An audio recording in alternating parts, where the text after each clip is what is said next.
Halo, selamat datang di program Selepas Kerja. Balik lagi di Selepas Kerja bareng gue, Surya. Gimana nih hari Minggu kamu? Ayo, masih puasa kan?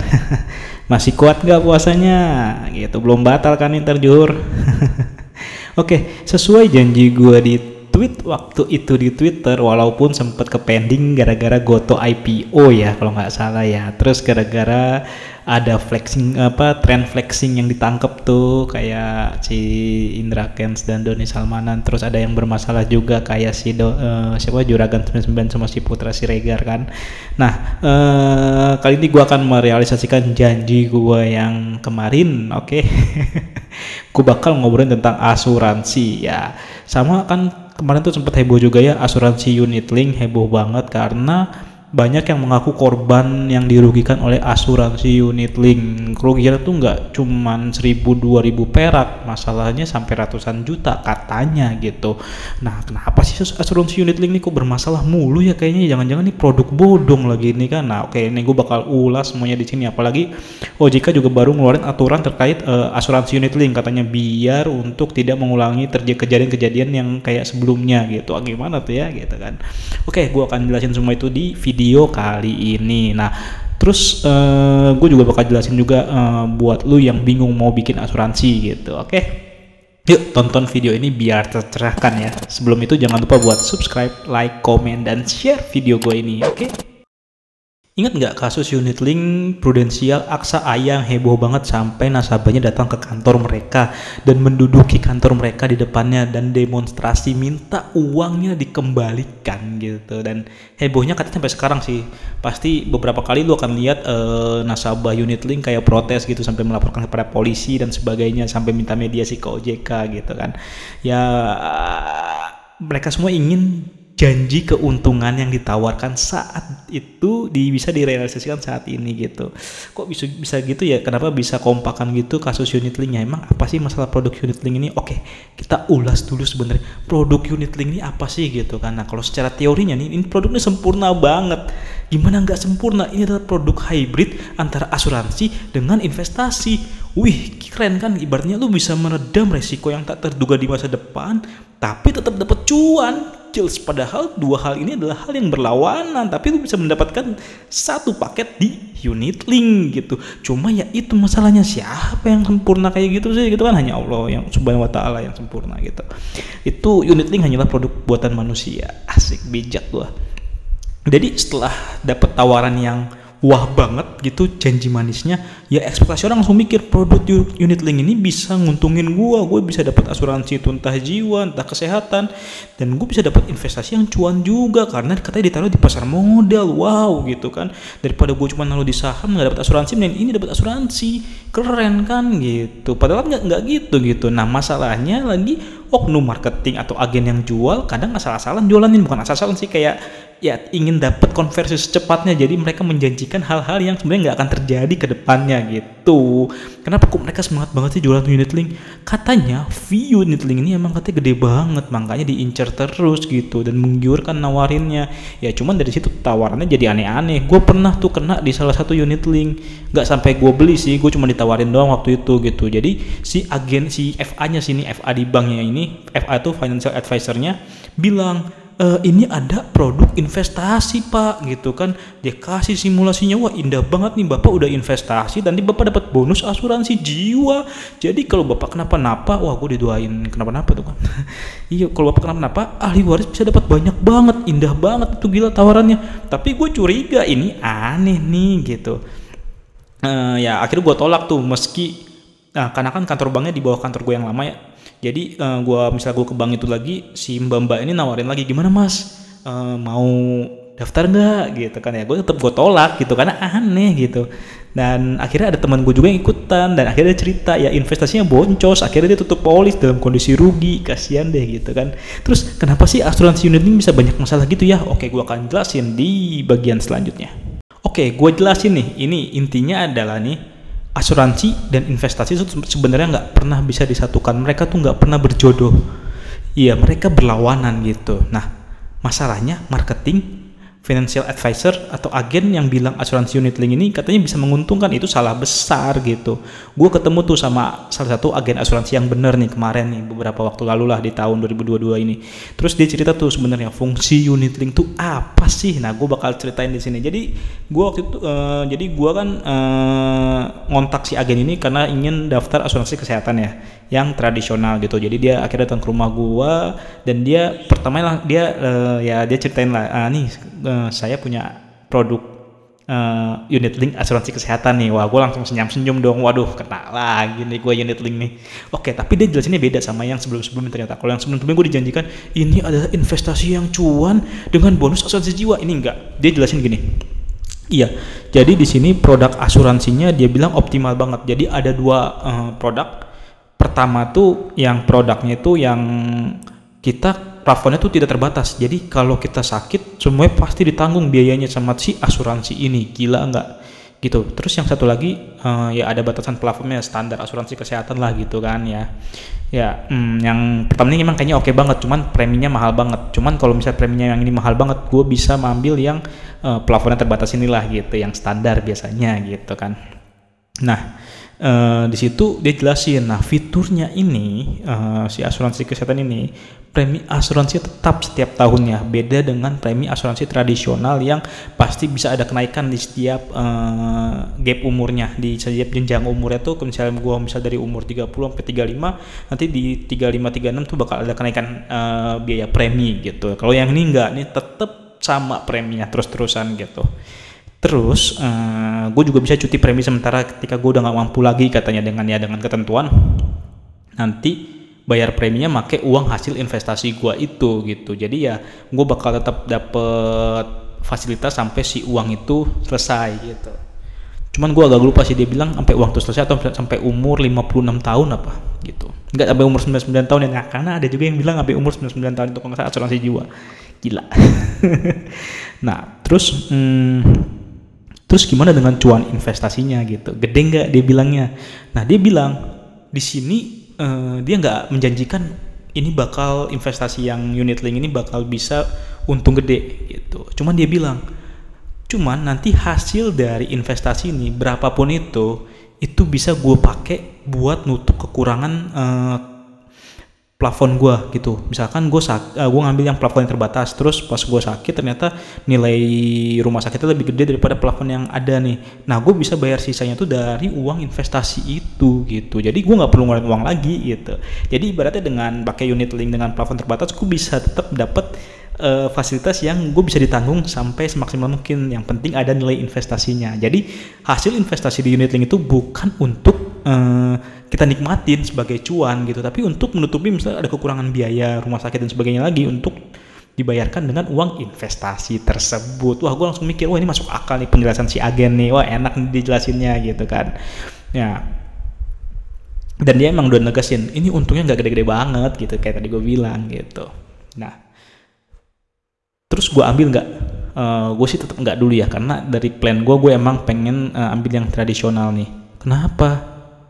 Ya tonton dulu di bagian selanjutnya.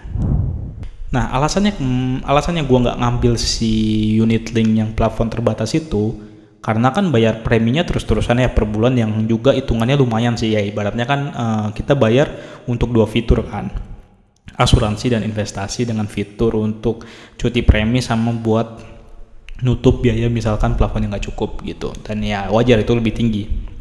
Nah kalau gue ambil yang tradisional itu lebih murah. Ya makanya gue tetap kekeh untuk ambil yang tradisional dulu, karena gue ngeliat juga struktur keuangan gue fokusnya gimana nih. Fokus gue sih ya setidaknya asuransi ini ada dulu lah gitu, walaupun dari kantor gue juga ada. Nah kalau lu punya dari kantor terus lu pengen bikin asuransi kesehatan sendiri nggak apa-apa, tapi yang penting lu pastiin si asuransi kesehatan yang lu bikin ini bisa double claim. Tapi double claimnya nggak double claim lu dapat uang jadinya, nggak. Jadi nanti misalkan asuransi kesehatan dari kantor lu nggak cukup, nanti lu bisa dapat penutupnya dari si asuransi kesehatan yang lu punya gitu. Jadi saling mengisi lah gitu sih. Nah, ya intinya gue ambil yang tradisional. Karena apa? Karena lebih murah juga dan sesuai rencana gue gitu. Ya meski akhirnya gue harus bayar setahun di awal. Kenapa? Karena biar gue dapet fasilitas cashless. Kalau gue bayar per bulan gue nggak dapat fasilitas cashless gitu. Kecuali gue ambil yang si unit yang tadi gue langsung dapat fasilitas cashlessnya gitu. Nah untuk itu gue juga pengen ceritain di sini. Jadi gue sebelum gue memutuskan untuk mengambil asuransi tradisional yang gue pilih ini, gue sebelumnya sempat ngambil asuransi, bukan ngambil sih, gue sempat melakukan peninjauan polis dari salah satu asuransi online yang lumayan lagi viral gitu, yaitu asuransi Jaga Diri. Gue bakal review di sini nih. Ini Jaga Diri ini menarik. Kenapa? Karena jujur preminya murah banget. Bayangin, gue cuma cukup bayar 400.000 per bulan, gue udah bisa buat sekeluarga. Manfaatnya juga lebih banyak, manfaatnya bukan lebih banyak sih, manfaat juga lebih lengkap. Dia udah rawat jalan dan rawat inap. Gila nggak? Cuman ya gitu, manfaatnya agak kecil, nilai manfaatnya itu agak kecil lah jika dibandingkan asuransi yang gue pilih akhirnya ini gitu. Walaupun yang gue pilih cuma merawat inap doang akhirnya gitu, karena gue konsen emang dirawat inap gitu. Iya, jadi gimana nih yang Jaga Diri nih? Gue lupa nama produknya apa. Intinya Jaga Diri yang keluarga kalau nggak salah. Jadi emang dilengkap, ada rawat jalan dan rawat inap. Untuk manfaat rawat jalannya ya lumayan lah ya, menurutku lumayan sih. Untuk kebutuhan ya kalau lu flu, kalau yang sakit-sakit ringan, untuk rawat jalan lumayan. Cuma untuk rawat inapnya cuma dapat 600.000 per hari. 600.000 tuh nggak cuma kamar ya, 600.000 tuh udah lengkap semuanya. Kayak lu pengobatan, dapat obat, lu dapet tes lab juga gitu. Itu kan udah tercakup dalam 600.000 per hari ini gitu. Misalkan 5 hari di RS dapat 3 juta berarti. Cuman menurut gua ini nggak cukup kalau menurut gua gitu. Dan berarti gua harus nombok lumayan gede. Percuma gua bayar asuransi kalau kayak gini, itu menurut gua. Makanya akhirnya gua batalkan polisnya karena nilai nggak sesuai dengan kebutuhan gua gitu. Terus kalau lu cek-cek Jaga Diri tuh di Google banyak masalah katanya gitu ya. Iya emang kalau gua lihat di Google tuh banyak yang protes. Karena katanya tiba-tiba kok kedebit sendiri padahal gua belum oke. Terus marketingnya maksa banget, ini kayak penipuan deh gitu kan. Nah tapi di sini gue bisa jelasin, gue bukan belain Jaga Diri, cuman di sini ada poin-poin yang mungkin nggak termasuk atau nggak dipahami oleh konsumen waktu dia ditawarin produk. Ya mungkin ini bisa jadi salah marketingnya, bisa jadi juga ya karena nggak fokus aja si konsumennya waktu ditawarin gitu. Jadi kayak penipuan. Jadi gini, kenapa kok dia belum mengiyakan tapi udah kedebit sendiri?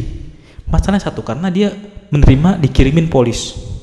Gini, karena kalau misalkan lu udah oke buat dikirimin polis, berarti lu sudah mengiyakan aktifin asuransi itu. Walaupun si marketing nggak bilang, dengan kirim polis asuransi aktif, si marketing nggak akan bilang. Jadi dia kirimin itu, ya aktif asuransinya, ya lu didebit langsung otomatis gitu. Nah terus gimana tuh kalau misalkan gue nggak setuju? Ya tenang, karena ada periode peninjauan polis selama 2 minggu setelah polis diterima. Kalau lu batalin selama 2 minggu itu, uangnya bakal di-refund dan itu nggak akan dilanjutkan debit gitu. Nah itu pun lu harus ngikutin prosedurnya mereka ya, bagaimana dalam cara membatalkan polisnya. Nggak bisa cuma lu bilang saya batalin nih ke customer service, yang nggak bisa. Lu harus ngikutin prosedurnya tetap gitu. Terus gimana kalau gua ngebatalin setelah 2 minggu peninjauan polis? Ya lu tetap bisa dibatalkan polisnya, cuman ya nggak bisa refund gitu karena sudah melewati batas waktu peninjauan polis. Terus gue baca lagi ada review yang bilang kalau Jaga Diri ini jeleknya, gue pengen berobat nggak bisa, klaimnya ditolak gitu. Nah kalau gue cek ternyata ini problemnya adalah bukan klaimnya ditolak, tapi karena belum masuk masa aktifnya bisa buat diklaim.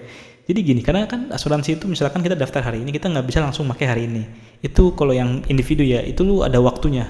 Biasanya 3 bulan setelah pendaftaran baru lu bisa pakai gitu. Nah kalau lu, kecuali lu kecelakaan katanya, bisa gitu sih, kecuali kecelakaan. Tapi kalau misalnya lu sakit, terus pengen klaim pakai itu ya ditolak kalau sebelum 3 bulan gitu sih. Itu makanya pemahaman di sini mungkin yang belum jelas ya, atau ya itulah yang perlu ini sih salah persepsi. Dan secara overall gue lihat sih sebenarnya Jaga Diri ini menarik sih buat kita yang mau manage resiko dengan budget yang terjangkau. Itu oke sih menurut gue ya gitu. Ya kalau gue nolak itu karena emang nggak sesuai dengan kebutuhan aja waktu itu, mungkin gue tolak gitu. Soalnya gini, dia ada banyak paket, ada paket kesehatan keluarga, kesehatan sendiri, atau enggak ada penyakit tropis doang, ada gigi doang. Itu menarik sih buat lo yang pengen mengelola kesehatan gigi, juga bisa tuh pakai asuransi giginya, karena itu bakal dijamin kok detail. Ya lumayan lah gitu. Kalau gigi sih pasti kepake lah gitu. Menarikannya itu ya. Dan kalau mau klaim juga harus dilihat dulu ya. Jadi dia tuh kalau pakai, kan dia kan pakai kartu ya, dia tuh bisa pakai cashless kalau di mitranya dia gitu. Nah kalau misalkan nggak di mitranya dia ya, prosesnya proses reimburse. Nah proses reimburse tuh emang agak ribet gitu sih. Ya kalau menurut gue jaga diri menarik, cuman emang belum pilihan gue untuk saat ini gitu. Oke, gue akan review asuransi kesehatan kedua yang gue pilih. Oke. Nah, asuransi kedua yang akhirnya gue pilih itu adalah Allianz Maxi Violet. Ini asuransi yang dah gue incer dari lama, karena waktu itu pas bini gue hamil, gue nyari asuransi yang menanggung kehamilan. Ada namanya Allianz Maxi Violet. Wah, gue udah mau nelpon tuh. Terus gue nanya sama temen gue kan, kalau misalkan istri gue udah hamil, terus gue daftar asuransi kehamilan, dapet nggak ininya pertanggungan atau manfaatnya? Ya enggak lah Sur, ya kali katanya, kan asuransi itu meredam resiko yang tak terduga. Kalau itu masih terduga dong, orang istri udah hamil. Oh iya ya, kata gue, ya udah enggak deh. Akhirnya gue nggak daftar waktu itu gitu. Cuman menurut gue pas gue baca sih emang menarik produk ini, makanya gue pas sekarang lagi butuh juga karena udah punya anak. Karena gue mikir gini sih, dulu kalau gue masih single gue cuma cukup lah dengan BPJS, cuman pas udah berkeluarga tuh emang butuh untuk asuransi kesehatan sendiri gitu. Nah gue pilih nih yang Maxi Violet, dan fitur yang Maxi Violet ini hampir sama banget sama fitur rawat inapnya waktu gue pakai asuransi kantor yang dulu, dan yang di kantor gue sekarang itu sama, detailnya sama. Makanya itu gue suka dengan Allianz Maxi Violet ini gitu. Nah cuman pas gue ceki totalannya tuh bisa sampai 12 juta per tahun kalau gue pakai rawat jalan sama rawat inap. Itu gue cek waktu itu di internet, dan gue konfirmasi lagi ke agennya. Wow kan, 12 juta per tahun berarti 1 juta per bulan. Itu lumayan gede sih kalau menurut gue gitu.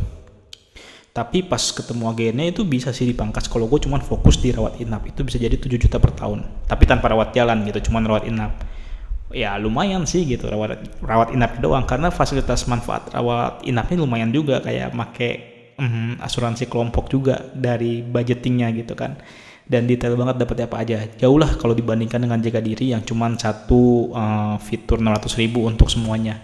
Yang ini detail nih, kamarnya berapa, tindakannya berapa, operasi berapa, terus santunan berapa, terus pasca dan sebelum sakit gimana, itu ada detail-detailnya gitu. Nah cuman ya emang jelas preminya beda jauh. Bayangin kalau yang jaga diri itu 400.000 dikali 12 tuh cuma sekitar ya 4,8 juta gitu. Kalau ini 7 juta, beda jauh kan. Jadi ya emang yang ya wajar gitu sih.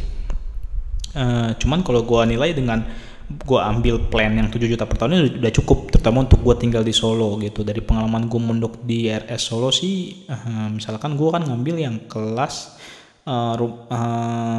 kamar 500.000 tuh, itu udah cukup sih. Karena emang sih kan gue kemarin sempat DBD dan gue dirawat di RS, terus anakku juga sempat diare dirawat di RS. Ya perbandingan harganya jauh lebih murah daripada di Jakarta. Kayak waktu gue kelas 1 dapet harga kamar tuh 400.000, itu udah enak, udah sendiri, karena emang lagi covid juga, jadi semua kamar sendiri-sendiri sih. Cuman kalau nggak sendiri tuh berdua nantinya di kelas 1 itu kayak lumayan menurut gue, karena waktu itu gue di rumah sakit di Tangerang itu kelas 1 tuh yang bertiga malah 600.000 sampai 700.000, mahal kan, bedanya agak jauh.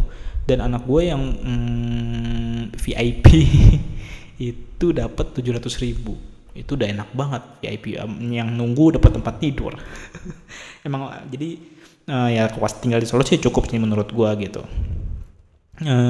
Akhirnya gue pilih ini. Cuman ya paket ini nggak termasuk gigi sama melahirkan. Kalau mau termasuk bisa juga ditambahin, cuman ya harga preminya jadi lebih tinggi lagi gitu ya. Kalau termasuk jadi mahal lagi. Akhirnya gue ya udah ambil yang rawat inap aja gitu. Untuk rawat jalan sih gue akhirnya ya udah pakai BPJS atau enggak bayar sendiri lah misalnya terdesak gitu. Setidaknya kan kalau rawat jalan masih terjangkau lah ya gitu. Nah kalau rawat inap kan kita kan kadang-kadang ya resikonya juga lumayan gede, jadi akhirnya gue fokusin di rawat inapnya gitu sih kalau gue ya. Terus simpulannya dari cerita gua tentang unit link dan juga pengalaman gua dalam milih asuransi kesehatan ini apa nih gitu. Pertama, kalau dari gua ya tentuin dulu budget sama kebutuhan asuransi lu tuh gimana. Jangan sampai budgetnya terbatas tapi lu pengen kebutuhannya yang gede banget, yang manfaatnya gede banget, ya susah nyarinya gitu. Jadi lu juga harus bisa menyesuaikan nih, dengan budget yang segini berarti ekspektasi lu bisa dapat yang seperti apa gitu kan. Intinya sih yang penting bisa manage resiko biar nggak boncos kalau kenapa-napa di KRS gitu. Kalau gue ya mikirnya gitu kan, sebenarnya kan bisnis asuransi ini untuk meredam resiko tidak terduga di masa depan gitu. Jadi nggak harus nutup semua biaya, nggak harus sih, karena kalau itu kan preminya makin gede juga, cost yang kita keluarin juga makin gede gitu. Akhirnya ntar porsi untuk investasinya berkurang. Jadi ya imbang lah, nanti lu planin lah investasi lu berapa, yang membuat manage resikonya berapa gitu sih. Terus kok kalau misalnya budgetnya mepet, lu bisa fokusin di rawat inap kayak gua yang gua lakuin gitu. Kenapa? Karena dengan gua fokusin di rawat inap, gua bisa dapat manfaat lebih gede di rawat inapnya gitu. Kalau rawat jalan gimana? Kan udah ada BPJS, kita juga bayar BPJS tiap bulan. Itu ya dimanfaatkan juga lah gitu. Karena BPJS ini sebenarnya asuransi yang super banget, lu cuma bayar 100.000 per bulan udah dapat oke banget, bisa dapat obat gratis, semuanya gratis gitu. Iya, cuman kan kalau misalnya rawat inap mau butuh cepet kan ya mau nggak mau harus pakai asuransi swasta. Kalau BPJS kan bertahap tuh, dari fase 1 rumah sakit C, rumah sakit B, ribet lah gitu sih. Nah, sebenarnya ini kesimpulan juga hasil dari ngobrol sama temen gue waktu itu yang diskusi yang pentingnya asuransi. Oh kata gue baru nangkap, oh ya benar juga ya, kalau misalkan kita mau asuransi mendingan fokus di rawat inap ya, karena kita udah ada BPJS kan. BPJS ini juga asuransi super sebenarnya gitu. Gue jadi ide untuk mengurangi biaya premi asuransi dengan fokus di rawat inap aja gitu. Tapi benar juga sih gitu kan. Itu sih cerita pengalaman gue waktu milih asuransi kesehatan gitu. Nah, kamu udah punya asuransi kesehatan belum? Ya tenang, gue nggak akan nawarin karena gue bukan agen asuransi, cuman gue tertarik situ jadi agen asuransi ya. Kayaknya gede deh fee-nya, nambah-nambah pendapatan. Cuman kayaknya ribet juga pas gue ketemu sama yang agen gue kemarin itu. Oke sih, agennya menjelaskan dengan benar menurut gue gitu. Cuman ya agak, berarti kita ngurusin administrasinya agak ribet sih, jadi mager juga. Gitu sih. Oke, sampai di sini dulu video gue tentang bahas asuransi. Sampai jumpa di video-video lainnya dengan bahasan lainnya. Oke, bye-bye.